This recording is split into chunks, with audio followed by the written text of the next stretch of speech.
Oke, sahabat Winers, dimanapun kalian berada, kali ini saya bakal mau bahas masalah PC editingnya The Winers. Oke, nah di sini udah ada PC nih, pink begini nih, sama mouse-nya juga pink begini. Nah, kita akan bahas satu persatu apa aja sih isinya di dalam PC ini dan bagaimana harganya, bagaimana performanya untuk editing. Karena sekarang itu kalau untuk merakit PC, untuk membeli VGA itu kan agak mahal sekarang ya. Jadi kita menggunakan yang namanya APU dari AMD Ryzen. Itu APU-nya. Kalau untuk editing gimana performanya, sekarang kita bahas satu persatu. PC-nya itu isinya apa aja. Yang pertama adalah kita bahas masalah prosesornya. Prosesornya ini adalah AMD Ryzen 3 3200G. Ini contohnya AMD Ryzen 3200G dengan clock sebesar 3,6 GHz base, maksimumnya di 4 GHz. Jadi AMD Ryzen ini di dalamnya sudah ada APU-nya. Jadi buat kalian yang nggak mampu beli VGA card discrete gitu ya, ini cukup dengan AMD Ryzen 3 ini yang sudah ada APU-nya. Tapi AMD Ryzen 3 ini kan ada serinya.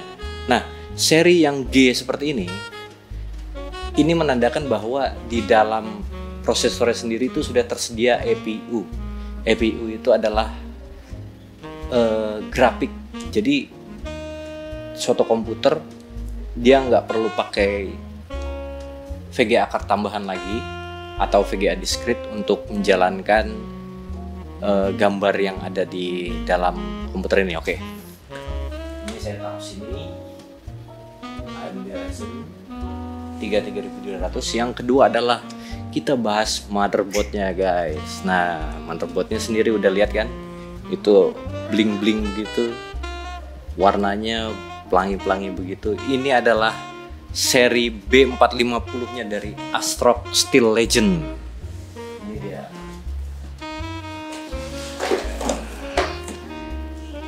Nah, ini adalah motherboardnya ASRock Steel Legend. Jadi dia memakai chipset B450 seri. Kenapa saya nggak milih yang versi warna pink? Karena ini kan PC-nya agak keping-pingan gitu kan. Jadi alasannya sebetulnya simple. Kemarin saya cari yang warna pink itu kosong. Sebetulnya ada yang warna pink. Jadi sesuai dengan temanya. Nah, mungkin kalian juga bertanya-tanya, kenapa sih PC-nya harus warna pink? Alasannya begini. Ini juga warna pink juga ya, dan nyala gitu. Ada apa?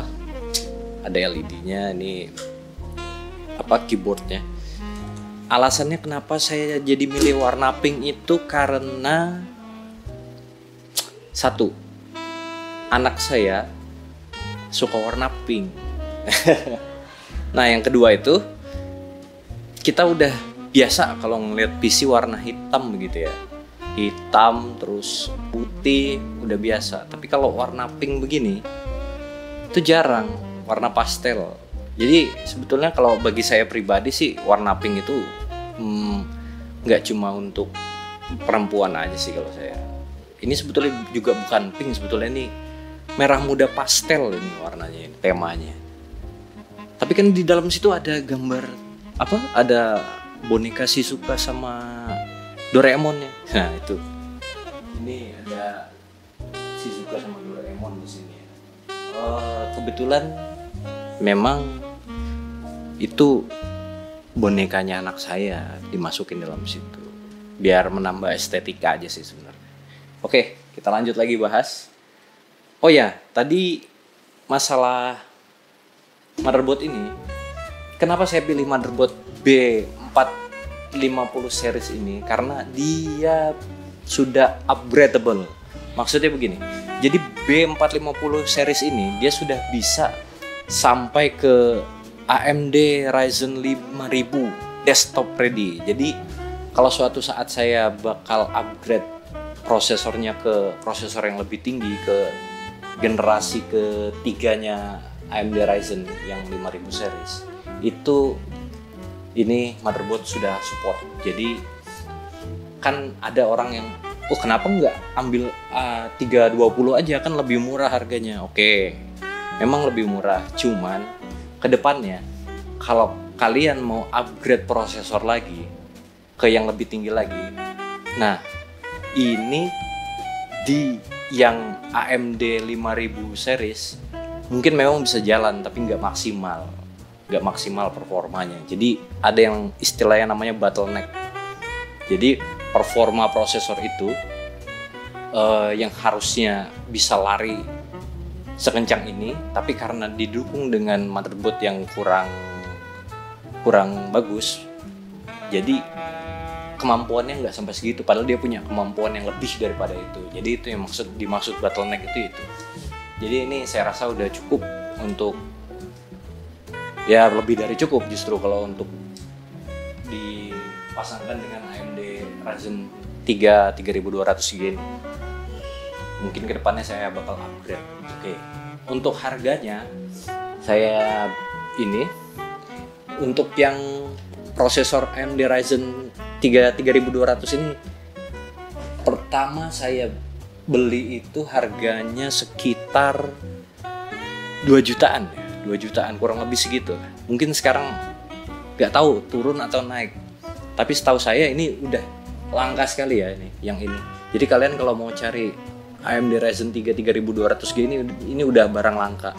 Jadi mungkin kalian bisa dapat AMD Ryzen 5 yang generasi kedua di AMD Ryzen 5 3400G mungkin masih ada, tapi kalau untuk yang AMD Ryzen 3 3200G ini saya udah jarang. Ini aja kemarin saya beli di tokonya itu sudah stok terakhir gitu. Karena sekarang kan AMD itu sudah sampai generasi ke 3 di atasnya ya, sudah ada yang 5930, ada yang 5600G. Nah, jadi karena alasan untuk menghemat biaya budget, jadi saya pilih AMD Ryzen 3 3200 ini karena menurut saya ini udah cukup buat editing. Ini harganya 2 juta saya beli, dan ini motherboard ini harganya kurang lebih 1.500.000 motherboard ini, Steel Legend ini. Jadi kalau ditambahkan udah sekitar berapa tuh? Nanti ada di situ, oke? Itu untuk yang motherboard AMD. Oke.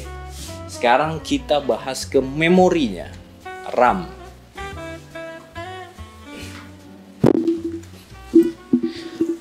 Nah, ini teman-teman, RAM-nya. Saya pakai Adata XPG Spectric D60G dari Adata ya, XPG. Nah, ini memorinya, jadi dia udah jalan di 3200 MHz, bisa di overclock sampai 3400 3600 MHz, tergantung skill kalian untuk mengoverclocknya. Dia sudah support ASRock RGB LED karena saya pakai ASRock motherboardnya, jadi dia sudah bisa nyala-nyala gitu. Mungkin kalian bisa lihat di situ RAM-nya nyala-nyala ya. Ini dia 8 GB kali 2, jadi jumlah totalnya RAM-nya ini ada 16 GB. Diambil juga sama dia punya APU. APU-nya ini memakan RAM sekitar 2 GB. Jadi yang RAM yang aslinya itu termakan 2 GB jadi 16, jadi hanya tersisa 14 GB karena 2 untuk APU. Jadi saya sarankan kalau kalian memakai AMD Ryzen 3 yang seri G tanpa VGA, saya sarankan pakai RAM yang spek tinggi, karena itu sangat berpengaruh sekali di editing atau gaming, itu sangat berpengaruh sekali guys. Dan cari yang hertznya tinggi, makin tinggi hertz makin naik performanya. Ini PC ini saya jalankan di overclock 3400 MHz, jadi di atas kemampuan XMP profilnya dari Spectric ini.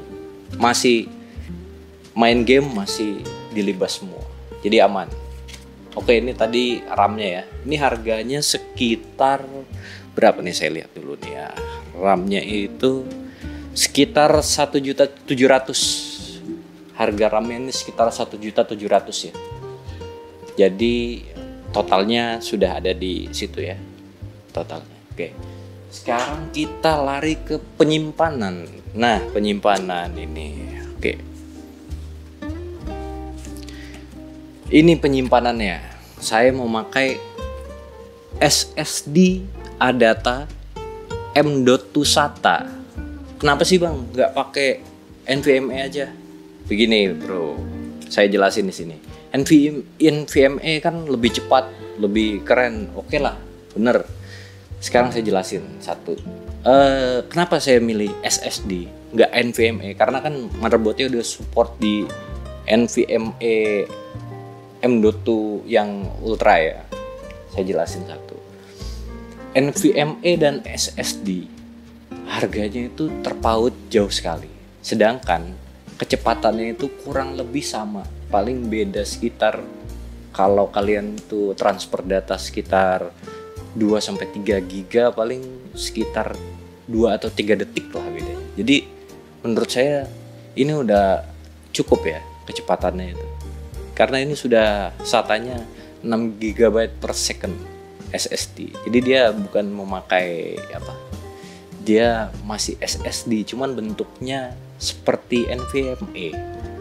Yang membedakan antara NVMe dan SSD itu ada di slotnya. Jadi di slotnya di sini dia ada 2 cowakan kalau yang SSD. Kalau yang NVMe dia cuma 1 cowakan.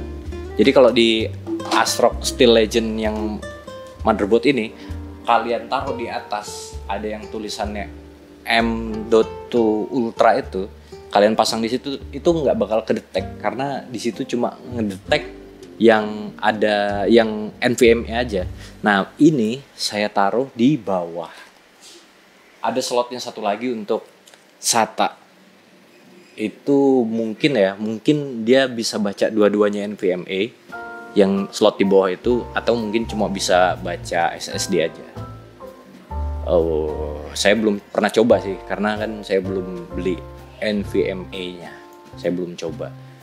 Ini 240 GB sudah cukup untuk menampung berbagai macam program ya yang saya install di sini. Ada game, ada Adobe Premiere Pro, ada Adobe Audition dan segala macam. Karena kalau untuk masalah game saya kurang ini sih. Peruntukannya memang bukan untuk game yang berat-berat gitu. Walaupun ini PC-nya udah bisa main game yang lumayan berat lah, seperti Battlefield 5, seperti Call of Duty World War II. Cuman memang settingannya masih di settingan low dan normal, belum sampai settingan rata kanan. Ibaratnya sekarang kata-kata orang-orang itu rata kanan ya. Oke, ini tadi harganya sekitar, saya lihat dulu. Harganya itu 603.000. Kita sudah bisa dapat yang 240 GB di harga 600 ribuan. Sedangkan di NVMe dengan harga segitu kita cuma mungkin dapat yang 128. Kecepatannya beda tipis. Makanya itu alasannya saya masih memilih M.2 SATA, bukan M.2 NVMe itu. Ya mungkin kedepannya kalau memang kalian mau pasang NVMe, jangan beli yang tanggung kapasitasnya. Kalau kalian mau pakai NVMe, itu saya sarankan di atas 512 lah. 1 tera udah cukup itu pakai NVMe. Oke, itu tadi dari penyimpanan ya. Sekarang kita lanjut ke power supply-nya. Power supply-nya nggak kelihatan di sini.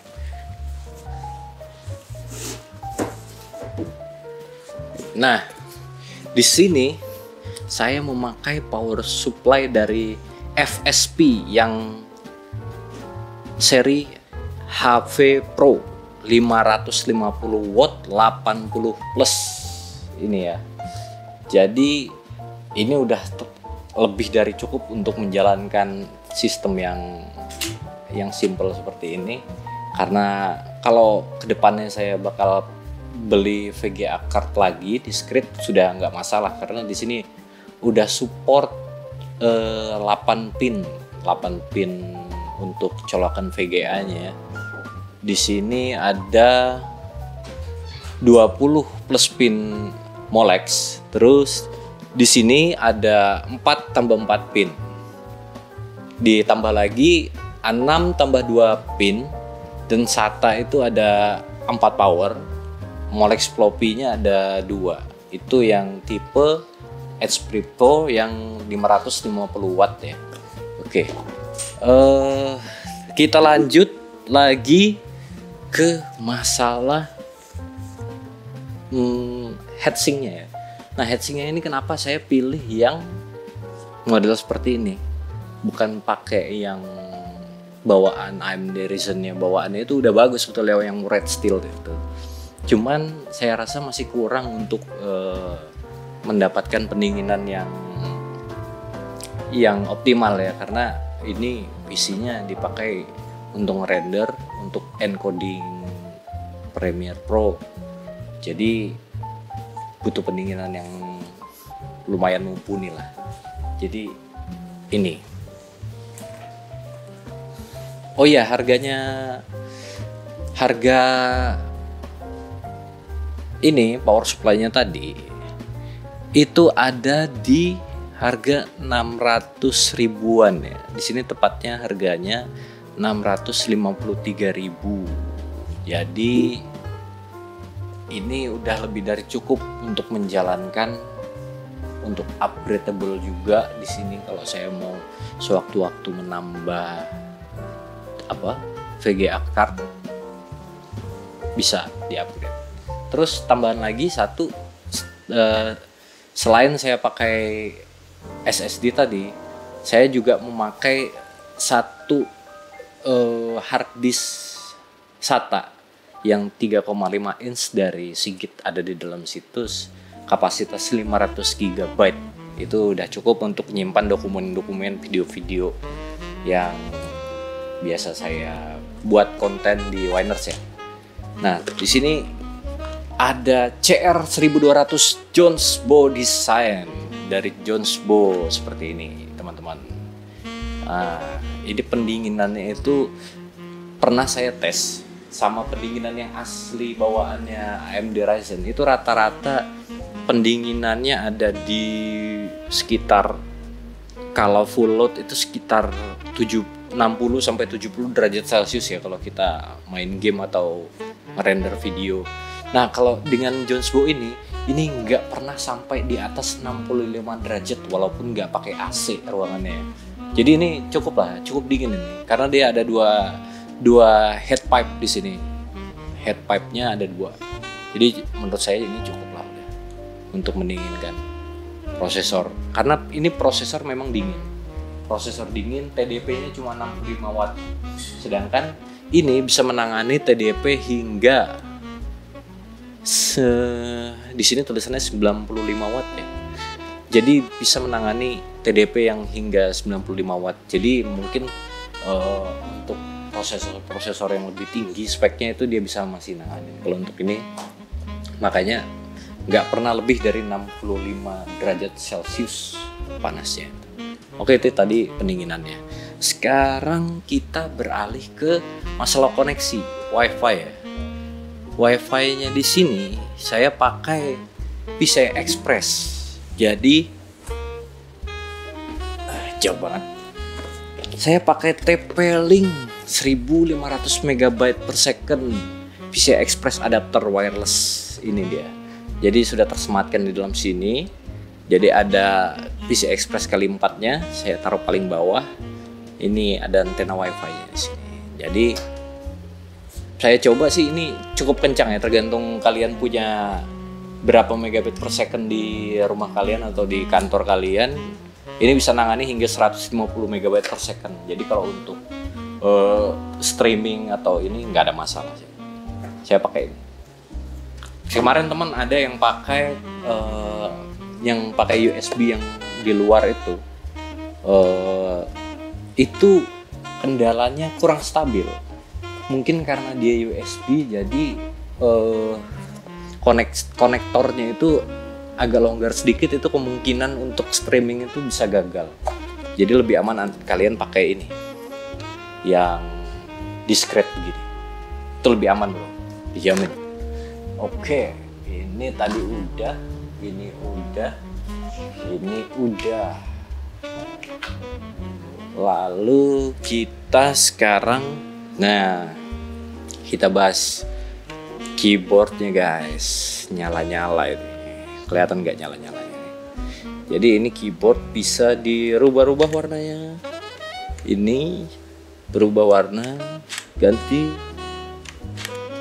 Nah, ini dari keyboard dari Rexus ya, Rexus MX9. Dia ini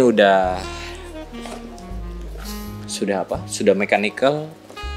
Ini keyboardnya Rexus MX9 ini sudah mechanical, sudah RGB full warna. Jadi di setiap lampu itu dia ada punya berbagai macam warna. Jadi nggak seperti yang rainbow seperti yang biasa. Ini udah full RGB. Alasannya kenapa sih pakai yang mechanical RGB begini? Biasanya kan saya kerja malam tuh. Ini sudah pakai pakai yang red switch. Jadi dia lebih senyap. Kalau diketik itu lebih senyap suaranya. Beda kalau sama yang mechanical yang blue switch ya, itu nyaring banget. Mungkin tetangga kalian aja denger. Jadi kalau saya lagi ngedit, anak istri saya tidur, saya pakai ini, suaranya senyap guys. Jadi nggak bakal mengganggu lah, gitu. Oke, itu Rexus MX9. Oke, kita sekarang bahas ke masalah casingnya. Wah, casingnya ini dari Cube Gaming yang seri warna pink. Jadi casingnya ini menurut saya oke lah. Cuman kelemahannya karena dia itu di luar ini tempered glass, terus bagian depan sana tempered glass juga. Jadi kalau untuk suhu agak panas ya. Karena dia biasanya kalau di depan itu dikasih mesh atau jaring gitu kan. Sedangkan ini full tempered glass. Kalau segi tampilan sih lebih oke daripada mesh. Cuman kalau masalah pendinginan masih kalah sama mesh. Tapi karena ya saya bilang tadi, prosesor ini kan cukup dingin. Terus ditambah lagi dengan pendingin CR1200G ini yang udah mantep ya. Jadi masih tetap adem gitu loh. Kalau saya sih lebih ke tampilan sih, kalau tergantung selera kalian. Kalau kalian memang pemain gamer yang sejati, memang kalian kurang cocok untuk pakai casing seperti ini karena masalah panas tadi kan. Sedangkan kalau ini saya lebih ke nuansa. Jadi nuansa warna RGB-nya itu kelihatan, terus warna pink. Dia ada 3 warna kalau nggak salah. Pink, putih dan hitam. Ini juga RGB-nya nyala-nyala gini bro. Nah, jadi semuanya serba pink. Apa sih alasannya? Nggak tahu. Karena anak saya suka warna pink aja gitu. Nah, kalau dari keyboard mechanical ini tadi harganya sekitar 300 ribuan kalau nggak salah. 300 ribuan lah keyboard mechanical. Jadi ini termasuk keyboard mechanical yang murah lah. Kalau kalian nggak suka dengan keyboard mechanical kok murah banget, itu gimana sih? Ya memang kalau untuk gamer antusias ya oke lah, kalian bisa pakai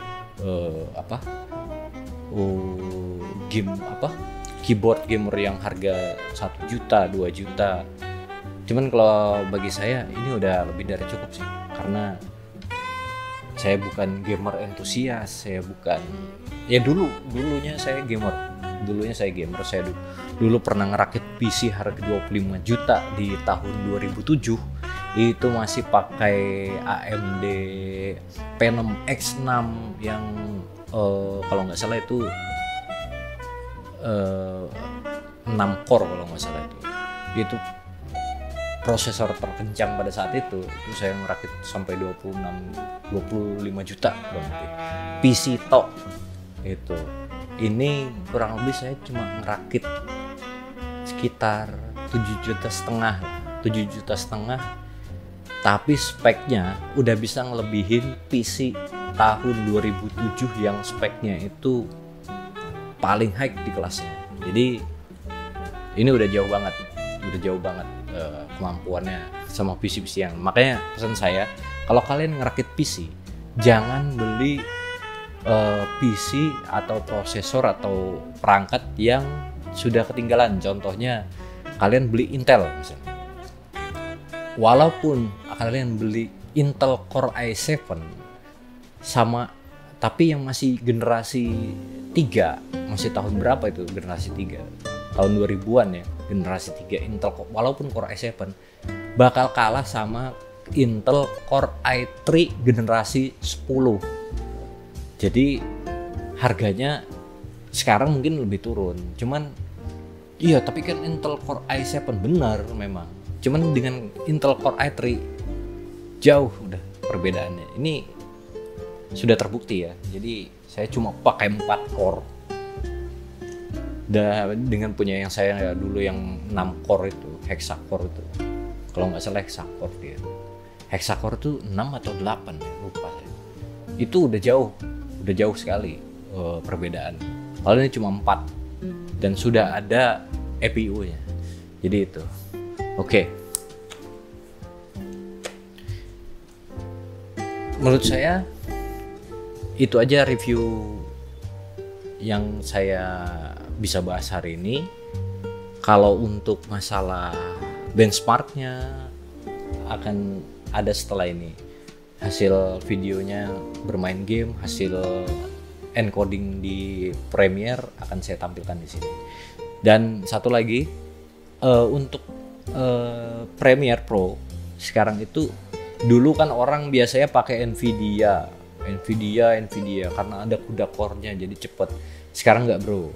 Sekarang itu video editing itu sekarang sudah diambil dengan 2 pabrikan terbesar. Jadi sudah ada Nvidia di situ, AMD udah masuk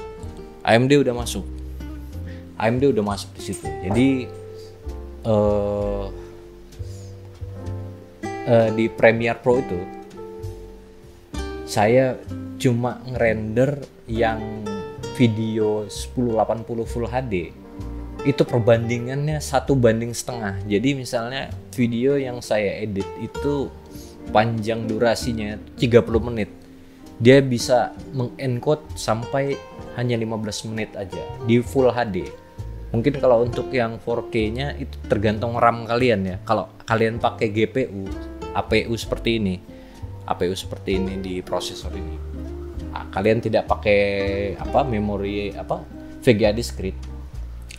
Itu semua tergantung kecepatan RAM kalian sama kapasitas RAM kalian. Makin besar kapasitas RAM kalian sama kecepatannya, makin cepat juga untuk encodingnya. Jadi itu alasan saya kenapa saya belum pasang VGA discrete, karena udah lebih dari cukup kalau untuk ngedit video aja kalau menurut saya. Oke, sekian dari saya. Ketemu lagi di konten-konten berikutnya. Kita akan bahas sesuatu yang lebih menarik lagi. Salam The Winers.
First aid kit here!